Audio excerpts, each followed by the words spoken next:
Good morning. Hey guys, welcome to episode 1 of Brandon Gazaway, the podcast.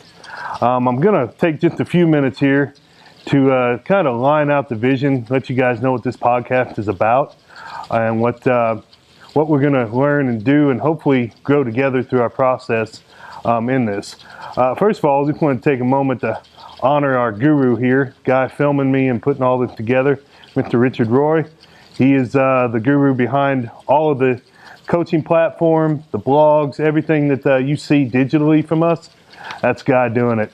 So I just want to take a minute to thank him.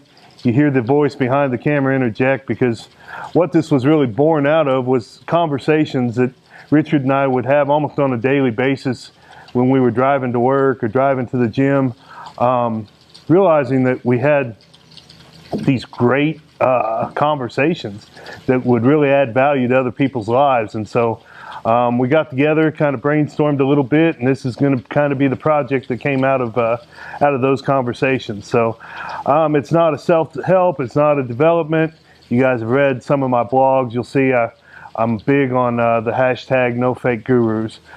So the last thing we're trying to do is give you guys a bunch of theory that we haven't lived through, haven't walked through, and haven't been a part of and learned lessons. So what I try to bring you is 100% authentic, as well as Richard. And what we're trying to do is add value to your lives and add value just through me, you investing your time into us listening to this. So if you like it, at the end of it, go down, click subscribe, and we'll go. This will be the first podcast we're actually filming live. We've got film crews for those of you listening audio, and then you see the video camera that I'm talking to you on now. So we'll dive right into it. What I wanted to talk to you guys about today is, are you living a pipe dream or are you living your passion? And so Richard and I had a lot of conversation off camera about this, and really it's something that I'm very passionate about and have done quite a bit of unconventional things to pursue my passion. If money wasn't an option, and the challenge I've brought to you guys and some of my clients, if money wasn't an option, would you still be chasing the dream that you're chasing? So what I mean by that, is this an option? Is this dream something that you're looking at doing because you really love it? Or are you looking at doing it because you just want to make a lot of money? And if you're wanting to make a lot of money, that's not really going to service you long term. So what I ask is, pretend there's no money. Pretend you have everything in life. You're independently wealthy. What would you do with your time? Ask yourself, what is that thing that you want to do? What's that thing that you go to bed dreaming about doing, you wake up smiling about doing, you love spending time with your family doing? What is that one purpose? If you can see what that one purpose is and you've defined that, then why aren't you doing it? Why haven't you figured out a way to monetize it? Not everything will be monetized overnight. I'm by far not telling you to quit your job and go chase your passion and screw real life. That's not the message. But what I am saying is, while you're working that 9 to 5, you got that 5 to 9 to build that passion, monetize that passion, figure out a path to making that your career, rather than just a job that you clock into for 25, 30 years, and then you got your little retirement and you live a subpar life to what your potential is. You have a potential, everybody's got a potential. And maybe it's not all about the money, but I can tell you this, I've met rich men that are miserable, have all the wealth in the world, the cars, all the Insta-famous things that I tend to stray away from, and they're miserable. I call it the Easter egg effect, or the ostrich egg effect. They got this real pretty egg on the outside, and everybody's admiring this egg, and everybody thinks it's great, but on the inside they're hollow. And then I've met people that live in tents, that pork and beans is a 5-star meal to them, and they're completely content and happy. And so what you have to realize is, money is a tool, not a destination.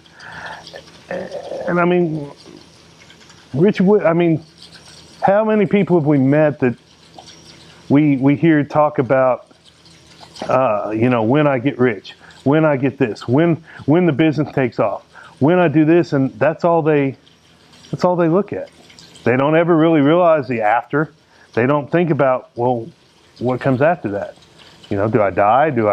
What am I going to do? What's my next goal? They don't have a next. And so what we're trying to do is break down today of what's our why, and why is that our why? Because at the end of the day, your why is only the object that you put as your fulfillment in life. You know, if your why is your family, it's because you're fulfilled with your family. If your why is objects, it's because you put your fulfillment in those objects. And people spend their whole life chasing this object as though it's a destination, and really all it is a process that they don't understand, that the process goes on after that. You know, so you've hit level 1 and you've leveled up and you got that car, or you've provided the lifestyle for your family. There is no happy ever after that. So that's a pipe dream. That's something that doesn't really exist. You know, hopefully one day you pass, you meet your maker, and then you hit the happily ever after called heaven. But that's not on this earth. That's why so many people that win the lottery, quite frankly, they go broke. They go bankrupt within a couple of years. It's because they think that's a happily ever after, and they don't have any plans for their life after that. They struck it rich. They've got it going good. Done.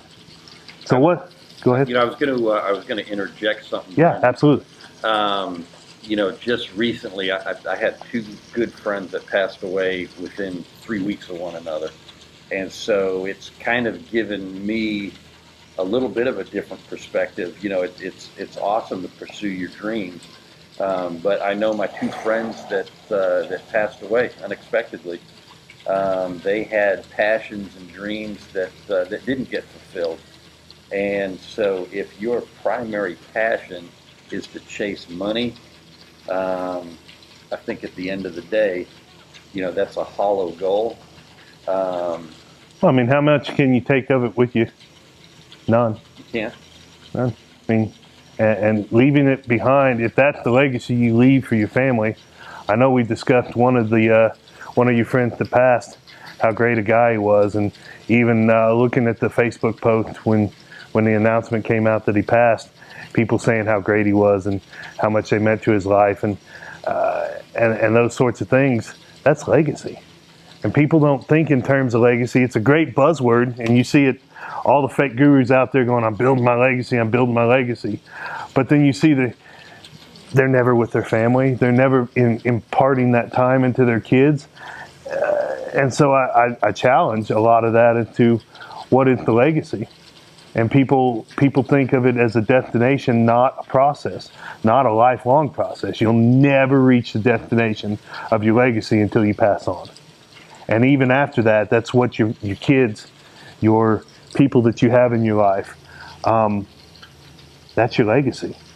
And so I know, like I said, I don't know one of the gentlemen, but I know we talked about the most recent one that passed, and I mean, he left a heck of a legacy, and it only took a couple hours, right, of a post, and there were tons of people commenting on there.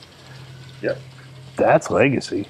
What he did, and it didn't, I noticed, if you look at it, and I dare to pull it up, but if you look at it, you don't see people saying, oh, gave me $100 gift card, or, oh, he took me out to eat, or you don't hear about him buying or interjecting material things. Well, quite frankly, 100% of them that I read were, you know, he always comforted me. He spoke with them, you know. He did a lot of things that went unnoticed, you know, except, you know, the people that he impacted. Well, and that's your unnoticeables are what people remember you by. It's what your dash is made of, you know. And I mean, just this morning, it got me good and hyped up. I'm trying to mellow down for the video, so I don't get up and start walking and bouncing around. But we do this thing called social media, and we do this thing intentionally, especially Richard and I have had many conversations about doing it to try to inspire others. And that's my why, is to help others. Every time I've gotten off and gotten into what I call a pipe dream, things have gone sideways, and yeah, they've been successes, but in the end, I don't feel fulfilled. I end up, liquidating out of them, getting out of that business, getting out of that opportunity, because it's not an opportunity that aligns with my core purpose in life. And when you figure out that your core purpose, and really everybody very, very core purpose should be helping other people. Some haven't identified that, some have. But when you focus on intentionally making people's lives better, you'll always find those opportunities come. But I digress and go back to every time I've gotten out of that and gotten off that focus, and I really need to make this money. This is an opportunity to make money. And I haven't focused on helping people through those opportunities, I get sideways. And so many people live their life sideways like that because they don't do the unmentionables. They don't invest the time. You can make more money. I can always make more money. I ooze with opportunities that I come up with in my head, and I can pitch them to people that like to make those investments, and boom, there's money making opportunities. But what you don't come up with, or what you don't ever recover from, is your time that you've invested. And so when you start looking at time as a currency and not money, then you start really growing. You start really understanding what legacy is. And so just like you said, those things that went unnoticed are what people, the first thing that people mentioned, first thing that you and I talked about that he would do. And I believe one of them was a drone pilot, and how he helped you out with that stuff and invested time in showing you things like that. And it wasn't a paid. He did, you didn't invest thousands of dollars to call him your friend. He did it because he was your friend. Much of like what I've done with a lot of people is, if you choose to invest time in them, it's because you're trying to leave a legacy in them, for them, and better their lives. And if we would focus on what we do as every part of that time, every minute of the day, this is what I'm doing right now, as investing my time into your legacy, my legacy.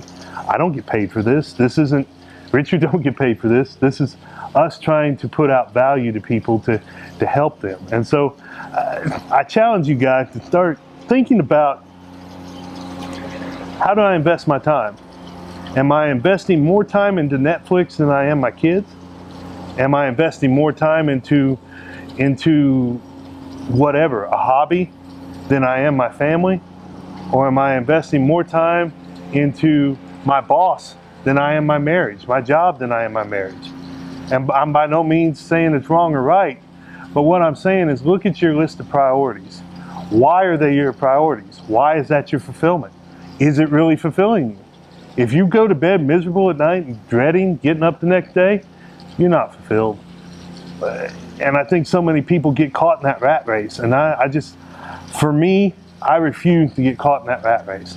I'd rather go broke, go hungry, go miserable, not chasing my passion and not being caught into the maze of what the American dream has been mutated to, than I would to succumb to that and not fulfill what fulfills me. I mean, what's your thoughts on that, Richard? And to answer your question, Brandon, I have always encouraged my kids to pursue whatever it is that they're passionate about. Not to do something because it was somebody else's wish or desire for their lives. I've seen lots of parents over my lifetime that have tried to push their kids, into something that they thought would honor their family because they wanted them to pursue being a doctor or a lawyer and preacher. A preacher. And even with my kids, one of my kids, one of their friends, parents wanted their child to pursue a career in the medical field, and they had absolutely no desire. That was their parents' desire, and so that's always been kind of my perspective or my take with my kids. Pursue what you're passionate about, right? There are too many time suck opportunities where you can get stuck doing something that you have no passion for. Absolutely. But if you're going to do it, do it with passion, do it with all your energy, and life's too short to do something that doesn't fulfill you.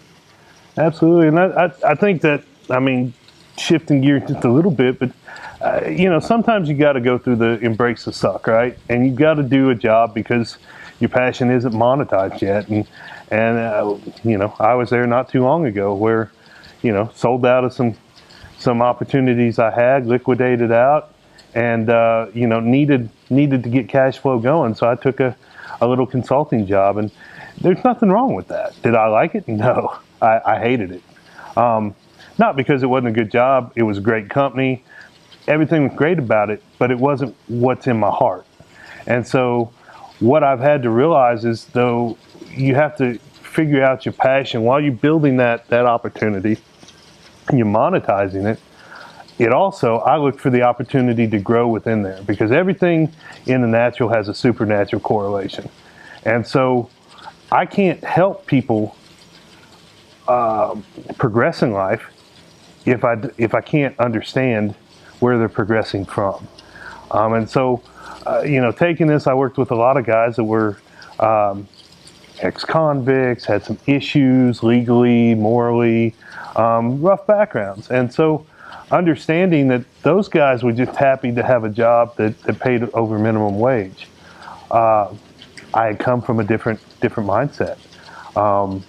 It made me realize several things. A, my gratitudes weren't deep enough. I was checking the box and saying some gratitudes, but I wasn't truly feeling those gratitudes. I wasn't realizing how blessed I am. And I don't think you can really have a mindset of gratitude or be grateful without really realizing and coming in that almost that awe moment of, wow, I live in this house, I have this family, I drive this car, I eat this food, I wear these clothes, and all of that we take for granted. And if we don't have that balance, and that's, for me, that's what that supernatural moment was for me in that consulting job, is that those guys lived how I think, would be horrible for me to live. I would be extremely unhappy, and they were grateful for it. Did they want more? Of course they wanted more. They weren't content, but they were starting at a starting point that they weren't stuck there. They were moving on. And you had a few that were moving slower pace than others, but it made me realize that, man, God's given me a starting point that was so far advanced that I'm so ungrateful for, quite frankly, just ungrateful for. And I think a lot of us, we get caught in that pipe dream. And that would bring me to my next point is, not only, just like you said, kids being pushed, and I understand that, been there, done that. Being a preacher kid, it was automatically assumed that I would be a preacher. And I'm still somewhat, we'll say the jury's out on that. How's that one? I think this is a ministry I have here of trying to help people with everyday life. But what about the people we know that put themselves in those traps?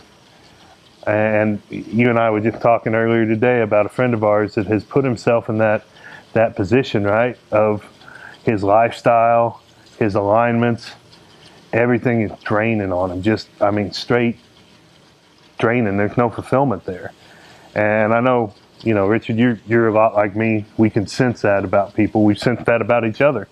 Get on the phone, be hundreds of miles apart, and you can hear it in my voice or I can hear it in your voice. And I think that's where at least my heart goes out, and I know you have a strong desire to help those people. But we want how do they get out of that? I mean, I know how I get out of it, and I don't suggest it for anybody. I drop opportunities quick, you know, and it's I call them opportunities because at one time they were. But how do you? I know you've gone through that process too of revamping your life, recreating yourself to be able to pursue that passion that you enjoy, that to monetize what you enjoy, and whether it be bad partnerships or overextended lifestyle or you know, expectations from a spouse. I mean, we've seen it and done it all. If we haven't experienced it, we've seen it. What's that one key of advice you give people to start transitioning? Just do it. You know, there's absolutely nothing graceful or beautiful about it. Sometimes making those tough decisions, those tough choices, they're going to be the most gut-wrenching thing. You know, it's going to be the most gut-wrenching thing you've ever done. Sometimes, you know, sometimes you have to, you know, change your lifestyle. Sometimes you've got to make some big moves in, you know, lateral directions, you know, that you didn't plan on. Yeah. But you know, there's no one, you know, there's no one response that fits everybody's situation. But you just have to, you know, look at where you're at, look at what your options are, and you know, make the decision that's right for you, make the decision that's right for your family, and put one foot in front of the other and just keep moving. And here I was expecting some kind Joel Osteen-esque response, and you fed me my own medicine. It is a lot of a Nike term, just do it. I mean, you know, we both jumped out there and just done it. And I think even, I know my wife, and I'm pretty sure yours, they're about two birds of the same feather, have looked at us and thought, you're nuts. I mean, when I told her I was going to... That's every day. Yeah, I was going to say, when I told her my plan was to start blogging and helping people get better, and that was going to provide a living, I still think she looks at me and goes, you're insane. You've got some mental disabilities, but okay. And some of y'all might agree with her, but the fact of the matter is nobody great pursued their passion halfway. They jumped all in and did it. And you know, like I said, I wasn't going to try to go there and be too harsh. Podcast episode 1, but I think, you know, being transparently blunt is probably my best method. I don't have a whole lot of buffer, and so you just got to jump out there and do it. You got to be all in, and realize that you're all in till you're all out, and you're going all out till you're all out. And what I mean by that is, you know, work your job, but be intentional about progressing your passion. You know, if you feel that your job is in the way of your passion and you have a way to monetize, listen, I did it. I can't deny it. I jumped right out, and I don't even call it deep end. I went and took a charter boat out to the middle of the Gulf and jumped into it because that's how I do things. It's a rough deal. I will tell you, communication was probably the key. My wife's a saint. Communicating to her what I was going to do, whether she agreed or not. The fact that I let her be a part of that process was key to my personal side of things. But on the business side, I just went out and did it. I just had faith. And sometimes you just got to have faith in yourself enough to go out and just jump out and do it. You know, I look, inspirationally, I look at my brother-in-law quite often. You know, he's a year and a half older than me. He comes from, you know, his grandfather was quite known and had a big company, and he comes from a background of entrepreneurs. But what's impressed me so much about him is nobody's 100% self-made by themselves, but this guy jumped out and he stuck with his passion, right?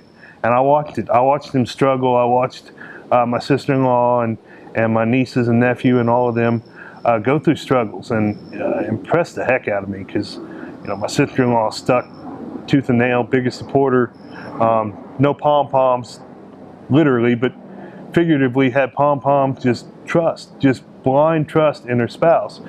And he stuck with it. Now, he did the old saying, he did things that nobody would do in past years, and he's living like none of those people can live now. I mean, it's super inspiring. I try to go down there as much as possible just to see what he's done, because it amps me up. That's my source of fuel. It's not about the material things he has, but it's about the lifestyle he provides for his family, and the fact that my kids never let me live it down after going to Uncle Eric. So I tell you that because a principle I learned is learn to touch the things you want. And what I mean by that is go take that weekend in your process and go to the places you want to live. Whether that's on the beach, go to the exotic cars if that's your thing. It's not mine. I strive to be, I often say, and my brother-in-law gave it to me again, coincidentally, is I want to be Sam Walton. Sam Walton was, got a massive legacy, massive amount of wealth. And I had the pleasure when I was a little bitty kid to meet him. But he drove off of his massive plane that the corporation owned in a red Ford Ranger, beat up red Ford Ranger. Not a brand new Ford Platinum, not anything. We're talking bucket seat, and he had his dog Olroy in the passenger side. And that was him going to open up the very first super center in America. Now they're all everywhere. But what I remember as a kid and what I apply today is that his values were in his dog and his family, in what his lifestyle for those would be, and that's me. I don't put value in personal things. But all that to say, what I mean is go find what it is that fulfills you and go be around it. You are the sum of the things that you hang around. So if that's what you want to be a business leader, go to the places they're at. You want to be a athlete? Well, then go to the gyms where the athletes you want to be are. You want to be a preacher? Well, then go to church. Wherever that place is, whatever those things are, whatever success looks like to you, whatever that fulfillment looks like to you, go out and touch it. It's nice to have that dream and that want, but if you can't see it, smell it, be around it, touch it, taste it, it's going to fade. And so that's part of the motivation. I think we've all, or most of us, have been to conventions or MLM conventions, or no, Richard and I were talking about that this morning. You see these guys get up and go, whatever MLM changed my life, and they're shouting, and there's confetti falling and fireworks and whatever else hoopla. They get the rah-rah, and then they turn around and they leave you all out. Go back home, and that motivation's like, man, that dude made $1 million. What'd he do on Monday? And so I often say, it's great to have those motivations. I call them refuels, right? And so you fill the tank up, you're all motivated for whatever it is you're doing, but then it fades because you don't see the $1 million. You see a guy talking about $1 million, a nice $5,000 suit, probably got a Rolex on. And we'll go into later podcasts about lease lifestyles, but I'll digress from that. But you see that and you're going, okay, I got to see it. Now how do I do it? And so you try to figure out your way to do it, but in figuring out your way to reach that destination, you forget what that destination looks like because you didn't refuel. And so what I'm telling you is, if you're going to go all out and you're all into this deal, treat yourself to milestones along the way, because along the way never ends. Once you hit that it in your mind now, you should, if you're going to live a happy, fulfilled life, have another it. And once you're on your way to that other it, there'll be a third one. And that's how you build wealth. That's how you build true wealth and true fulfillment. If your goal is to have a certain house, then once you hit that house, what's your next? What's that next house? If your goal is to have, a certain amount of savings for your kids, well, once you start going to that savings, or once you even to break it down more into those micro deals. Put it at, once you hit $1,000, you go out and have a coffee, have a dinner, go on a vacation. Whatever those goals are, make yourself milestones. It's simple goal setting. I think Zig Ziglar did it years ago, right? Goal setting and your steps to your goals. I think if you're gonna successfully reach your passion and do your passion for life, you're gonna have to have milestones along the way where you have motivation to hit that goal. That's how I do things. This one right here is a big goal. Episode number 1. I think I'll probably go having my second bang for the day. That'll be my goal. That'll be my celebration for this, and actually getting in front of a camera. Because for those of you that have ever seen me speak live or stuff, I can go in front of crowds of 5,000, 10,000 people, no problem. You put me in front of a little 4-inch lens, I freeze up. This has been months and months and months, and Richard helping me coach through that is something that it's been a goal for me, because I know I can't take my message to the next level of reaching people until I can look into a camera and act like I'm speaking to people. So that's this. That's about all I got today. Anything you'd like to close out with, Richard? No, this is a good first episode. Make sure to like, share, subscribe. There's your call to action. Those of you marketers, that's your call to action. Go subscribe. Go share this with people. Like it. And give me your feedback. I want to know what you guys think. We're here to learn and grow together. We'll catch you on the next podcast.